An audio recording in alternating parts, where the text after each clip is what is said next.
Hi guys, what's going on? Mark Jones, Black Stain Carpentry here. I got this guitar that I have stained, sanded,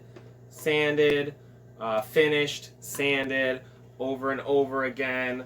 I'm at the flat sanding process now, about to start my polishing process. So I'm going to take this as far as you can take it. I'm going to start out with this Meguiar's polishing compound. It is automotive compound. That's going to take every single scratch out of the finish. That's going to take every single scratch out of the finish that's currently there, and then I'm going to polish it. That's going to fill in every single possible scratch. So things that I'm not going to use is a microfiber towel. I'm not going to use that. What I recommend is I would recommend one of these floor buffers. I just cut pieces up, use that, real good. I'm going to use just cloth, t-shirt, plain white tees, whatever, to buff out my finish. I'm going to start with the Meguiar's compound, the Meguiar's automotive compound. This is a medium coarse compound. I'm going to hit it with the polish. And then if I wanted to, I could stop there, but I'm going to take it as far as I possibly can because this is all practice. I'm just doing this for fun. I'm going to use mineral oil, which mineral oil you could buy. It's at Home Depot. It's like butcher block oil. This is the same stuff, mineral oil. It's the food grade oil. People use it for cutting boards. I'm going to mix this mineral oil with pumice stone and rotten stone and pumice stone. Rotten stone is last, pumice stone is first. So these are just super fine abrasives. It's going to be a mirror. It'll probably be a mirror after the polish, but I'm just going to take it that much further. Why? For practice. Really, that's it. So once again, this is the guitar. This is what it looks like. I'll show you every step along the way. I'm going to make sure that I use a different rag for every single step along the way. Very first thing I did was grabbed a light. Got to get a nice bright light that we had sitting around. I got a nice LED bulb in there to see any imperfection that there is on the thing. Grabbing the Meguiar's compound. Here's a preview of what looks like now for now and later. So I tried doing a little on the rag and rubbing it in. I later ended up going straight to the guitar and rubbing it in. It was just more effective in my opinion. This little project here is going to take really nothing but elbow grease. That's the main thing. As you can tell now, I'm going straight to the guitar with the compound. And actually, this being my first go at this, I'm going to show you a before after for each of the step that goes along. And see, I did the compound, and now I'm going to do a little section of the polish straight in the guitar just to show you the difference. Here's the difference. That's sanded, there's the compound, and as you can see that light getting super clear, that is the polish. Here I am folding the rag, getting ready for the compound here. Gonna use plenty of elbow grease to really dig in there. So now I polished this area right here, but I'm going back with the compound, which that is going to put scratches into the polish, but I'm doing this because, as you can see here, I am coating the entire back of this guitar with the compound all at once so that it's all one uniform area, and I'm not like, oh, avoid here because the polish is here. I just want it to be all uniform as I go. Now, again, I am starting with the back here first because by using the back, I can set the back on the towel, and if there are any imperfections that set up after a small scratch or something, you'd rather it on the back than as you're grinding in the top coat for it to be on the front rather than the back. And again, I have a towel set up here with just a couple of scrap 2x4s so that they sit on the indentation of the belly curve on the front. So now I'm doing the sides here, as you've been seeing. I'm not too worried about the sides. All I'm doing keeping the sides uniform with the rest of the guitar body.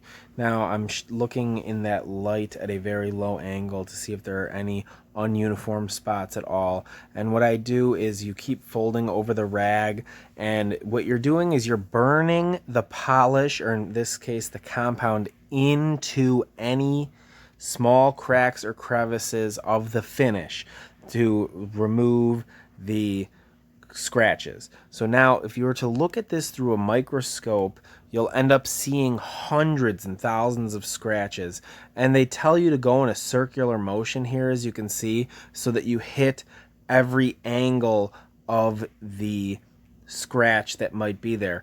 Now when I sand, I'm with every grit changing which direction I sand in. Sometimes I'll sand with the grain, then when I change to the next grit, I'm going to go horizontally from the grain, but you're sanding just the finish, you're not sanding the wood, so it doesn't matter what direction you go in. So I know I sanded this up to 3000 grit sandpaper, wet dry sandpaper, which was the highest grit that I had. As you can see, these sides were a little more difficult, tricky than the average flat surface, so it took a little more time going after it. This is most of the guitar done with the compound. As you can see, it's actually almost freaking a mirror image as it is, but here I am going for the top with the automotive compound. I did compound on both the front and the back consecutively, rather than just doing everything on the back and then everything on the front. Now I could have done that to avoid potentially scratching the finish of the back with, or the front with the towel, but I wasn't too worried because it was holding, the towel was holding the guitar pretty flat, especially with those 2x4s underneath there on the belly curve of the front side. Now if there's too much polish, just fold over, or compound, just fold over your towel to get a cleaner side, so you could burn the compound or the polish in a little bit better. I ended up doing 2 coats on the front and 2 coats on the back of both polish and compound. Here I take just a dry rag to get any extra material off. Here, this is a kind of like before and after. The camera edit, it wasn't as good as it should have been. I'm not a professional, but there is the compound completely done on the front, and I'm not going to bother showing you the polish on the back side of the guitar because this whole video is pretty much the same thing over and over again. Thanks for staying through it this whole time so far. This is me doing the polish on the front of the guitar. I did this last because I didn't want to scratch the guitar, like I was saying. Again, I wasn't too worried, but yeah, you want to go in circular motions because you fill every angle of the crack, and I end up doing circles both ways, and I use both arms. If you can tell, my shirt changes throughout this thing. It's a lot of elbow grease, and your arm gets tired pretty fast. You can use pneumatic tools or an automotive buffer if you want, but with the belly of this guitar, the kind of bevel belly profile on the front, I wasn't planning on doing that. I am planning on making a guitar in the future out of a solid piece of rosewood and keeping the live edge that is going to be flat, that I will plan on using more of a buffer than a lot of elbow grease for. If you like the idea, or you think it's cool to see a live edge styled guitar made out of a solid piece of lumber, stay tuned, subscribed. You don't have to like this video, but subscribe to follow along the journey. That is, I believe, my next project once I'm finished with this guitar, which is fast approaching. It takes me a little longer to get the videos up than me to work on the guitar, because I only edit in my free time, and any free time I have, I am working on the guitar. So it's kind of a catch-22. Here is the guitar finished with the polish, and man, you can see a reflection in it. It is glass. It is beautiful. All right, so I ran out of time yesterday, so I ended up stopping after the polish, but I'm going to continue with the rotten stone, pumice stone, but this is magnificently beautiful. I could stop here. I just want to take it further just because why the heck not? I mean, this is the smoothest, silkiest thing. I mean, it's almost like rubbing your hand across a piece of glass.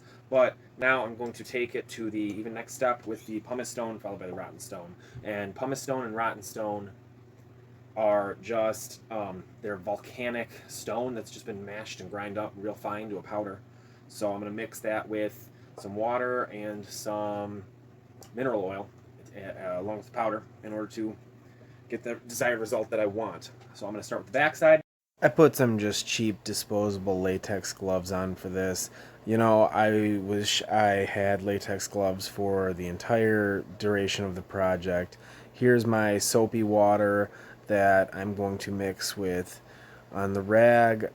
Throw down some mineral oil first, and then by doing the mineral oil and having a wet soapy rag, it separates the oil and water don't mix. So it separates all the products from each other, and it really helps to burn in the pumice stone into any existing scratches there are. Now there are none because we did the automotive polish, but I've done this before on other projects and it turned out great, so I wanted to do the pumice stone. Now I could have just thrown wax on this and it would have been fine, but I had the pumice stone, and this guitar project is all practice, which let me know if there's anything in this video that in the comments that you want to do, something I could have done different, something that maybe I made a mistake in this and I shouldn't have done. Throw down in the comments.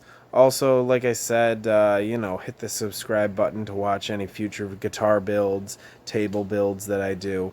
Now, once I'm done with the pumice stone on the backside, I'm going to go right for the front, throwing it on there. Nope, did not spill, don't worry. So I don't bother showing you that. Here's it after the coat. You can see the reflection kind of my sleeve there. But here's a major thing to do. Set the guitar to the side because now I'm going to go for the rotten stone.